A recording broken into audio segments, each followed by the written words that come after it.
नमस्कार, मैं हूं केशव तिवारी और अलग अंदाज में रहती हैं खबरें हमारी। देश के अंदर अलग अलग राज्यों में महिलाओं के साथ अन्याय होता है, रेप होते हैं, हत्या कर दी जाती है। एक घटना पश्चिम बंगाल में हुई तो दूसरी घटना उत्तरांचल में हुई। पश्चिम बंगाल में जो घटना हुई वह एक डॉक्टर युवती के साथ हुई, इसलिए पूरे देश के डॉक्टर उसके साथ खड़े हो गए। आंदोलन, प्रदर्शन, धरना, ओपीडी का बहिष्कार, ऐसी तमाम चीजें हुई। उत्तरांचल की एक युवती के साथ बस के ड्राइवर और कंडक्टर रेप करते हैं। उस युवती के साथ हिंदुस्तान का कोई व्यक्ति इसलिए नहीं खड़ा हो रहा है कि वह डॉक्टर नहीं है।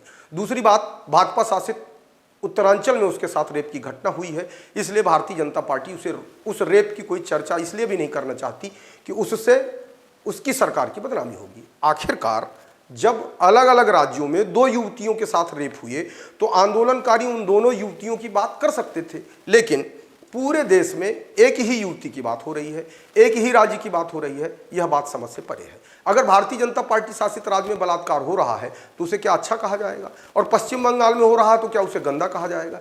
एक ही तरीके के दो मामलों में देखने के अलग अलग दृष्टिकोण नहीं होने चाहिए। आखिरकार उत्तरांचल में भी एक युवती के साथ रेप की घटना हुई, उसे किसी भी दृष्टिकोण से जायज कैसे ठहराया जा सकता है? आखिरकार आंदोलनकारी, प्रदर्शनकारी, धरना प्रदर्शन करने वाले एक ही युवती के पक्ष में क्यों खड़े हैं? इससे तो यह साबित हो रहा है कि पश्चिम बंगाल में जो रेप की घटना होती है वह गंदी है, उत्तरांचल में जो घटना होती है उसे वह अच्छी मानते हैं, क्योंकि वहां भारतीय जनता पार्टी का शासन है। अभी इन दोनों रेप कांडों की स्याही ठीक ढंग से सूखी भी नहीं थी कि महाराष्ट्र में बदलापुर की नई कहानी आ गई, पब्लिक सड़क पर उतर आई, रेल मार्ग जाम कर दिए गए। जिस तरीके से देश के अंदर अलग अलग राज्यों में अराजकता की स्थिति पैदा हो रही है, इन स्थितियों को कंट्रोल करने के लिए कोई कारगर कानून बनाना होगा, क्योंकि हिंदुस्तान के कानून में जितने किंतु परंतु लेकिन है, उसके चलते न्याय में बहुत देरी होती है। और जब न्याय देर से मिलता है तो अन्याय करने वालों के हौसले बुलंद होते हैं और न्याय की उम्मीद करने वाला पस्त होने लगता है। आपको हमारी खबरें कैसी लगती हैं कमेंट बॉक्स में आकर कमेंट कर सकते हैं, लाइक कर सकते हैं, शेयर कर सकते हैं।